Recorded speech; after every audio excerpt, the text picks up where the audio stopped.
இன்று நான் உங்களுக்கு ஒரு மாயமான அதிசயமான கதையை சொல்லப் போகிறேன். இது ஒரு யானையின் கதை. ஆனால் இது சாதாரண யானை அல்ல. இது தேவர்களின் அரசன் இந்திரனின் யானை ஐராவதம். வானுலகத்தில் ஒளி, இசை, மகிழ்ச்சி நிரம்பியிருந்தது. தேவர்கள் எல்லோரும் விழா கோலத்தில் மகிழ்ச்சியுடன் ஒருவருடன் ஒருவர் ஆடிப்பாடி மகிழ்ந்தனர்.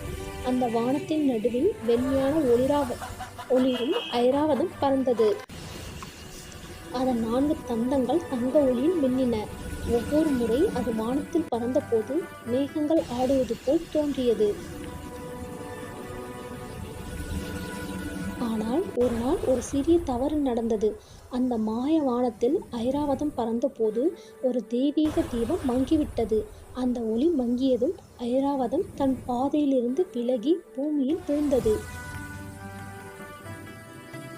வானத்திலிருந்து கீழே ஐராவதம் விழுந்தது. ஒரு அழகான கிராமம். அங்கே பச்சை வயல்கள், சிறிய வீடுகள், குழந்தைகளின் சிறு குழி எல்லாம் ஐராவதத்தின் காதில் விழுந்தது.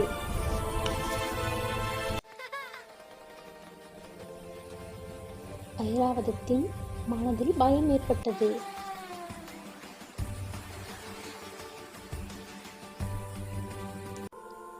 நான் எப்படி விண்ணுலகம் செல்வது என்ற கேள்வி அதன் மனதில் எழுந்தது. அந்த கிராமத்தில் சிறிய குழந்தைகள் இருந்தார்கள். அவர்கள் ஐராவதத்தை பார்த்ததும் அதிசயத்தில் மூழ்கினர். அவர்கள் பயப்படவில்லை. அவர்கள் இதயத்தில் அன்பு மட்டும் இருந்தது. அந்த சிறிய இதயங்கள் பெரிய அதிசயங்களை செய்யும் சக்தி கொண்டவை அல்லவா? அவர்கள் ஐராவதத்திற்கு உதவ தீர்மானித்தார்கள்.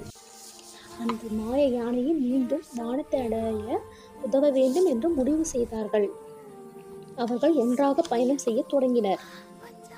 ஒவ்வொரு இடமும் ஒரு புதுமையான அனுபவத்தை தந்தது.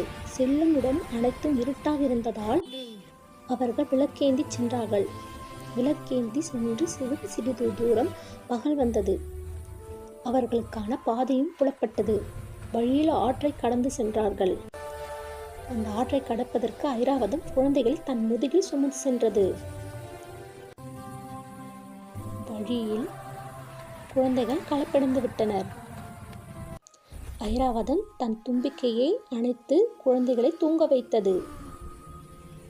வழியில் ஒரு பழமையான தீபத்தை கண்டார்கள்.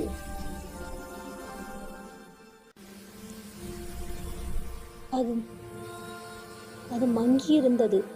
அந்த தீபம்தான் வானத்திற்கு செல்லும் வழி என்று புலப்பட்டது. குழந்தைகள் அந்த தீபத்தை ஏற்ற முயற்சி செய்தார்கள். ஆனால் அவர்களால் இயலவில்லை.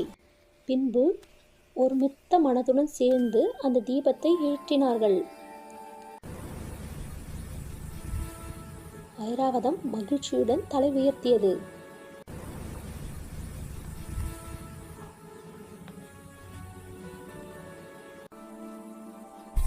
அந்த ஒளி பாதையில் அது மெதுவாக பறந்தது. வானம் திறந்து கொண்டது. மேகங்கள் பின்வாங்கின.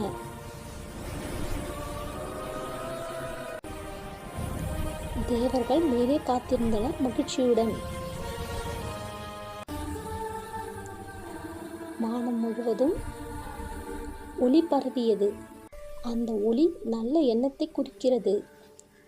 ஒளி வெறும் தீயிலிருந்து அல்ல, நல்ல எண்ணத்திலிருந்து வருகிறது. அந்த நாள் முதல் அந்த கிராமத்தில் ஒரு சிறப்பு தீபம் எரிகிறது. அது ஐராவதத்தின் தீபம் என்று அழைக்கப்படுகிறது.